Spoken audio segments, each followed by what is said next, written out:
Hey everyone, thank you so much for tuning in to Take a Space podcast. I'm your host, Leah. Before we get into the show, a word from our sponsors. Today's episode is brought to you by Omeo.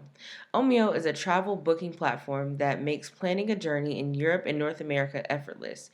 Just enter your travel details, and Omeo will magically give you all the train, bus, flight, and ferry options for your journey. It's never been simpler to book your first real vacation of 2021. Best of all, using Omeo saves you time and money. That's a win-win in our books. Omeo wants to help you leave your house this summer by offering 5% off your next booking. Just head to omeo.com and use the code OMEO5, that's OMIO 5, at checkout. Valid until July 31st for new users on all modes of transportation. It's just the pick me up that 2021 needs. Omeo. Plan, book, and love the journey. Terms and conditions apply. Now let's jump into the show. What was your favorite? So the question that I pulled today is, what does paradise look like to you? Paradise to me is the ability to be surrounded by people who love and support you, having a solid community, a solid village, a solid foundation, that will not just support you where you are, check you when you need to be checked, and push you to go further, really challenge you to think outside the ceiling that you've created yourself. So that's paradise for me. This is a year of Take of Six podcast. This is a year of self-discovery, of laughter, of connections, of support. Is like, oh my gosh, this has been a full year. And the reason why I continually celebrate how each and every episode that I have come out is because, one, this was started on a whim. So I gave it maybe 6 weeks. I figured, 6 to 10 episodes, and I would struggle to get to the 10. And then, but we are 54 episodes in this thing. And I am just, I don't even know how to begin to describe it, because I am very nomadic in a lot of what I do. And I am just going from one task to another, regardless if it's finished or not. If it's finished, hey, cool, I finished it. If it's not finished, then get back to it eventually. I won't get back to it. It's fine. But I have appreciated how much support and how much push that I have received from so many different people, especially when I get feedback like, I would have never had this conversation had you not had your guests on, or I didn't even see this like that. Like, it's making me do some really self work to better understand myself. And I think that is so cool to have that kind of feedback and to have people listen to it and it really resonate with what they're going through in life. And so, these past 12 months have, oh my goodness, there has been a lot. So we've had 54 episodes. We were able to do another show, which is Champions of Discourse Debate This, season 1. And we're actually, season 2 is coming out in September. We're starting to shoot that this month. And that's really exciting. That was probably like my high point of 2020, just being able to do that show, because I love debate. So arguing for the sport of it, that's me. But I love debate so much, and I think it is such an important part. It's a very important skill to learn, especially if you are talking to people. Like, you should know the art of structured debate. It would save you a lot of headache when you are talking to people who just want to talk in circles. I love it. So we've done the debate show, Champions of Discourse presents Debate This. Started another show with Baylor the Great and Drake called Black Horror Humor, where the three of us, Black people, enjoy watching horror films and giving our perspectives on it. It's been amazing. And I have appreciated the connections that I've had with so many different people over the course of the last 12 months. And I probably would have never been able to do it had I not been a part of the podcast community. The pod fam that I'm a part of, the people who constantly show support, not just reposting my stuff, but actually letting me know that, hey, you could probably tweak this better. This was really great. Keep pushing on this, or keep doing this. It's just been amazing that this is the reception of, keep going in something. So I could be turning over a new leaf and actually like finishing what I started, but hey, we'll just play it by ear, see how it goes. But I'm learning to pick tasks that I would rather see to completion, as opposed to just doing something because it seems fun at the time. Because if I just do something that seems fun, it will really is going to give me all the energy to get it started. And then when it's actually time to do the thing, I'm not going to finish the thing. So, I'm a work in progress. I am absolutely a work in progress. So I'm okay with that. I'm okay with that. But welcome to the show. If you're new here, please make sure that you follow us on Take a Space Pod. That's Take a Space POD on all social media. Make sure you share with your friends. If you find any of the conversations that we've had, and many, many, many, many, many, many more great conversations to come, I'm surprised. I'm really shocked. I'm really shocked that this is my thing. A podcaster out here. Like it's really cool. So today I just want to talk a little bit about self-appreciation, because that is something that I feel is left out a lot of conversations. Some people can think that it's cocky, or you shouldn't be that confident because you're just a this or just a that, and their opinions are irrelevant. I choose to celebrate each episode. I choose to celebrate each time that I send an email and it didn't take me 3 hours to write. I choose to celebrate every time I complete writing a new module for one of my communications courses.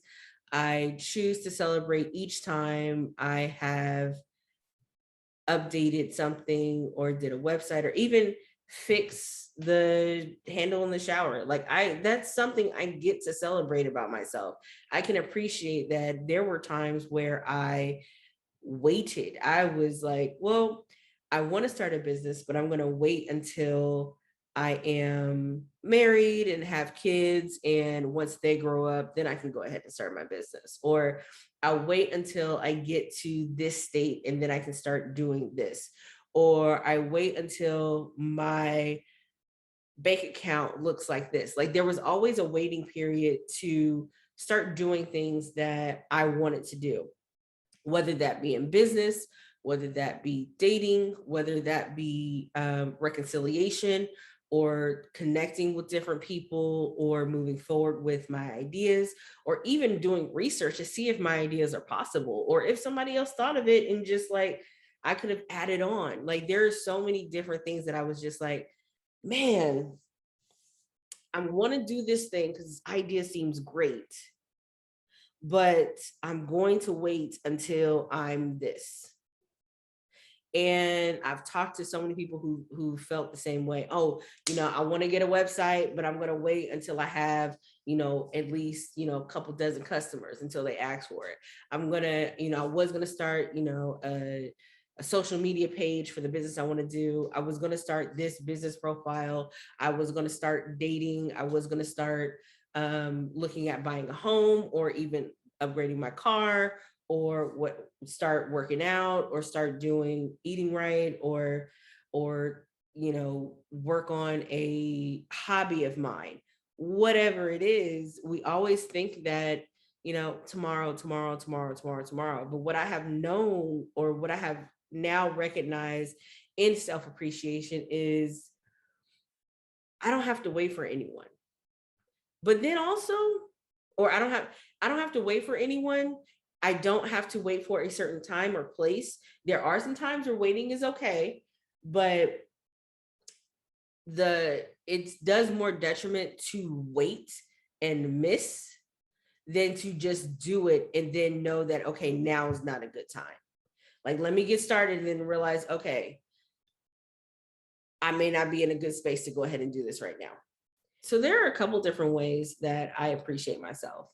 And showing self-appreciation is really important because it it really sets the tone from day to day how I'm going to treat not just me, but me 5 years from now, 10 years from now, 20 years from now. When I'm 80 years old, I don't want to think about how crappy I was to myself just because I felt like I should have been better. So, a couple different ways that I show up for myself, that I show self appreciation, is by realizing that I am not a supporting actor in my life. I am the main character. Second, I realize that I can't force scripts. I can't think of scripts and then expect people to stick to them when I'm talking to them in conversation. And then third, I get rid of the scaredy cat because the scaredy cat does not help me do anything in life. So let's talk about main character energy. I saw so many people this year just on the sidelines of their lives, hoping, wishing that they can emulate something that they've seen on the internet.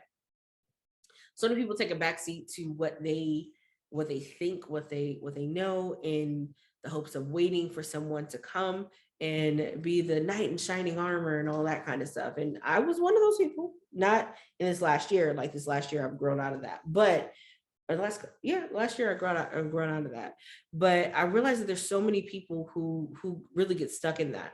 So what I've realized, and the way that I learn how to take on main character energy, or to learn not to be the supporting actor in my life, is realize that I have needs that should be met. Just like I reach out to people, just like I am present in my relationships, just like I want to preserve the sanctity of whatever relationship I have with people, and making genuine connections with people, like those things are very, very important to me. Just something as simple as a "you good" text. Those texts mean the world to me. When people hit me up, because people essentially are selfish, so they think about themselves a lot. Even so, when people are just like, even when people are like, man, nobody's thinking about me, they're really not. There are some people who genuinely, like, I know I have praying grandmothers. I know that I have family and friends that pray for me, that think about me, things like that. But they think about themselves first.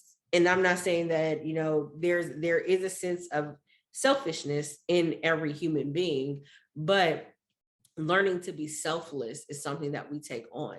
And when we learn how to get out of the supporting role and into the main character of this journey called life, then we take on so much more and are able to tap into so much more of what we have. I used to think that, you know, I'll start a business once I'm married with kids and I don't want to go to a 9 to 5.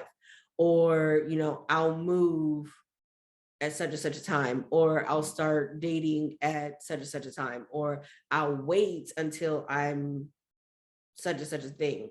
Like, it's the waiting and putting it off. Tomorrow is not going to come. So do it now. And if you start doing it now and it's not working, then maybe you should, take a beat.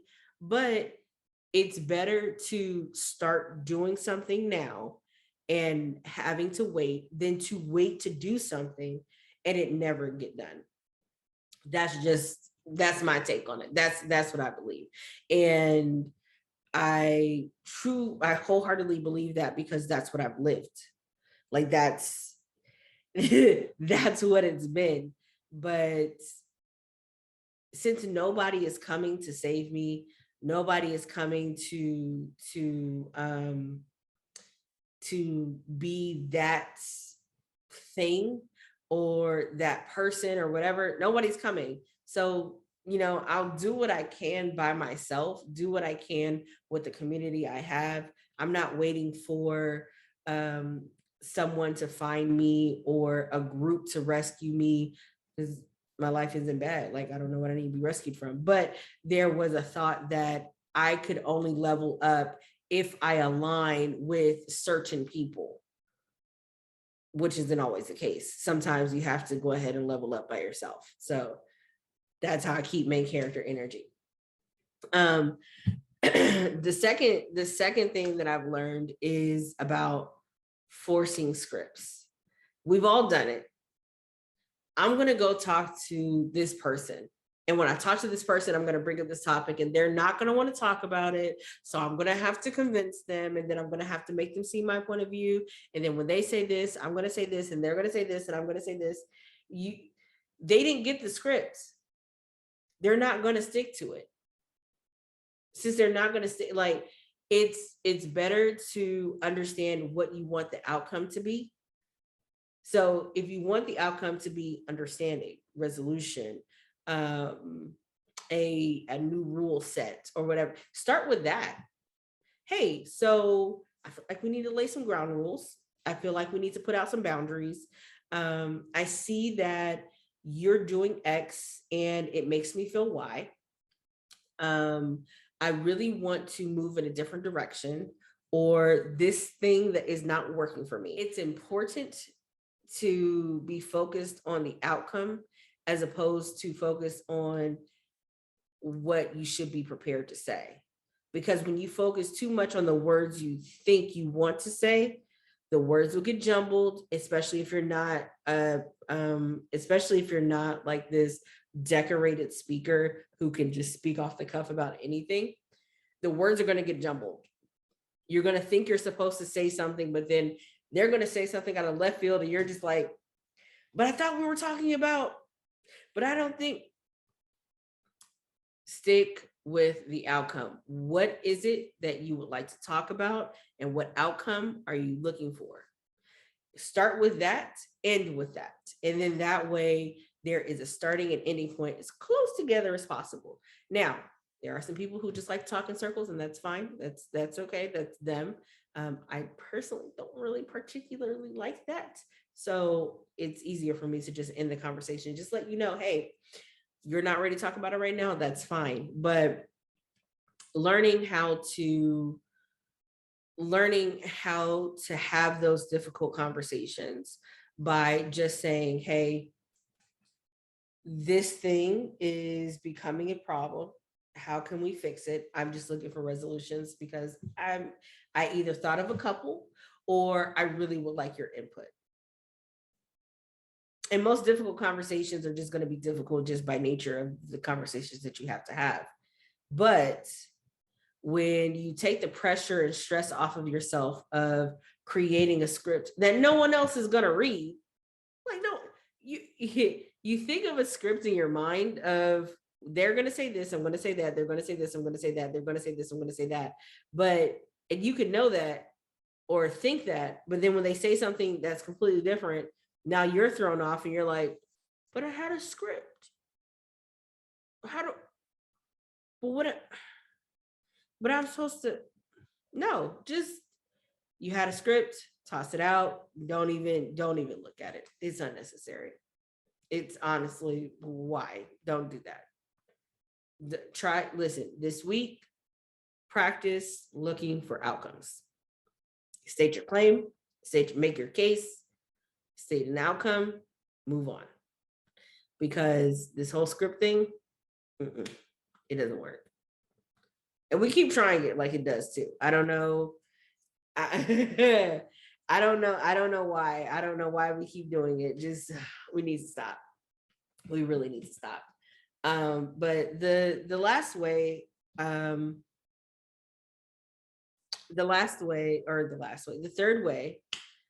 third way that I have learned to express self-appreciation or to practice self-appreciation is by getting the scaredy cat out of the room. Walk with me here. There have been so many ideas, so many business plans, so many great ventures that have never made it out of my brain. Because anytime I go to the boardroom in my mind to make a pitch, to argue my case, or to state what it is that could be amazing, the scaredy cat shows up.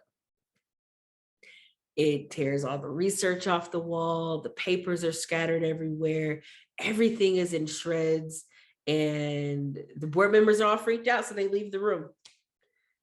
And then I'm just left there with shredded pieces of paper, all my hopes and dreams dashed. And I'm just now I'm left to try to figure out how to start over again, if I want to start over again.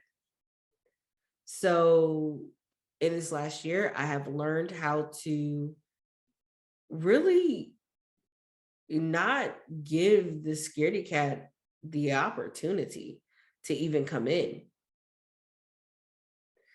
I start writing things down as soon as they come to me.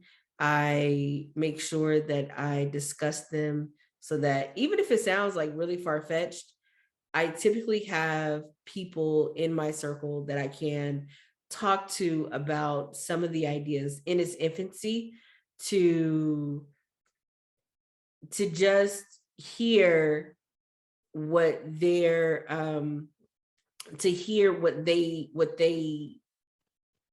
have heard from me. So if I say something and they repeat it back, I can go, oh, yeah, that makes no sense. Or, oh my gosh, that actually sounds way better than what I was thinking. So I really try to lean on the people in my circle to make sure that my ideas don't die in infancy. So if I do have some great ideas, maybe I have some ideas that are for other people. Maybe I have some ideas that will work once I reach a certain level in life. Like once I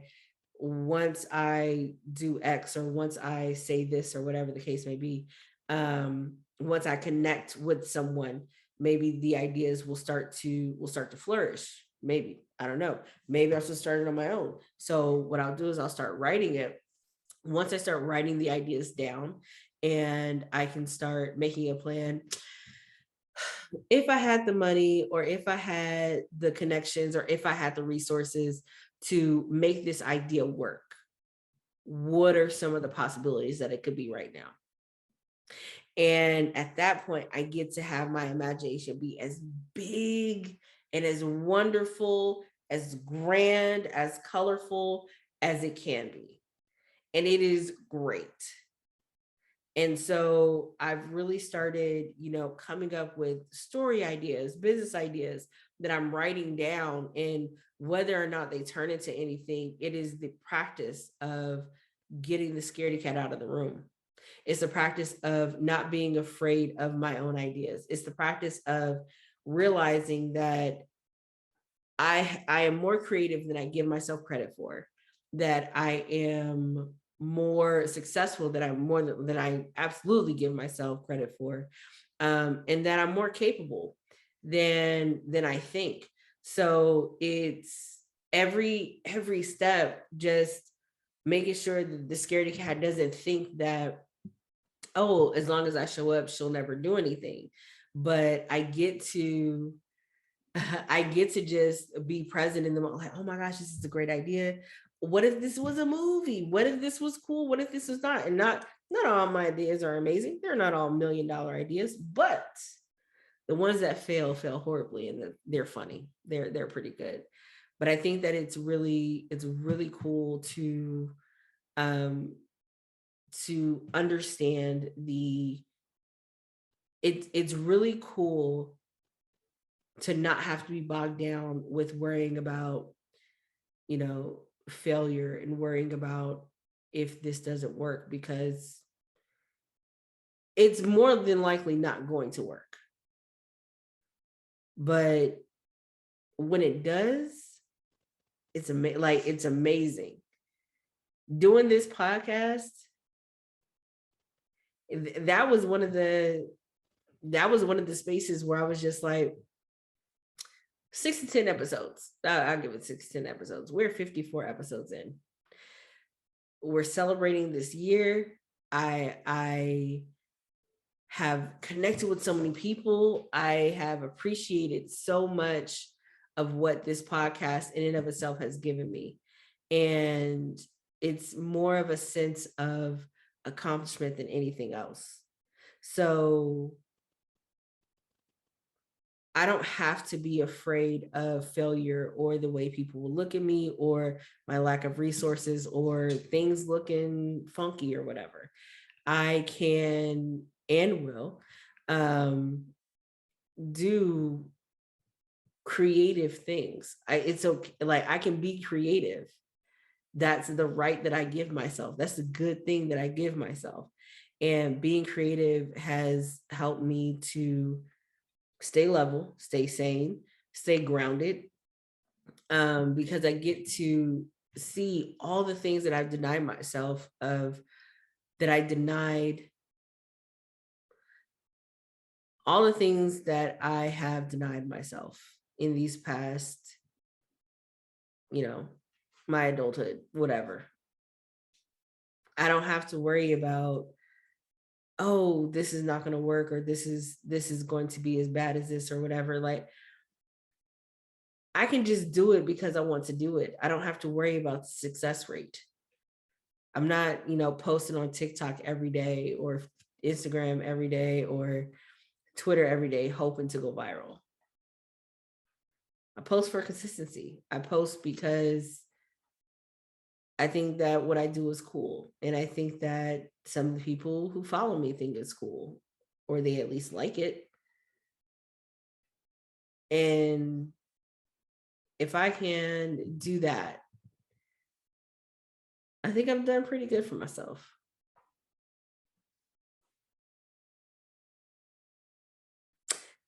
Well, we have reached the end of the episode. Thank you so much for tuning in. I have been your host, Leah. Please join us for the live this Friday at 8 p.m. Yes, 8 p.m. Central Time.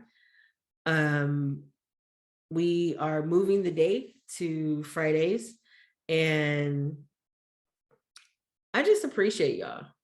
I know I say it a lot, but it's true. Like, I really do. I really appreciate y'all. Make sure to follow us at Take Up Space Pod. That's Take Up Space POD on Facebook, Instagram, and Twitter. Make sure to check out Champions of Discourse on YouTube. If you haven't already, please subscribe.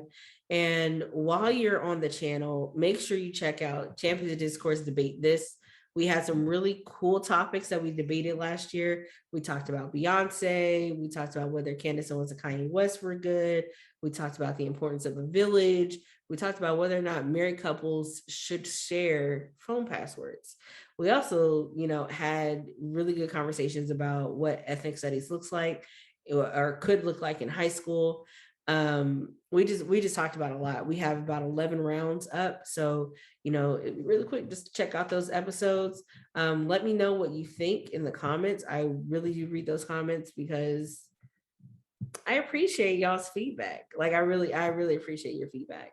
So, and then also follow Black Horror Humor at Black Horror Humor on Instagram, and BHH Podcasts on Twitter, and then make sure to follow Black Horror Humor on YouTube. So I want to thank you for your support. I appreciate you and everything that you do. I will see you on the live at 8 p.m. Central on Friday.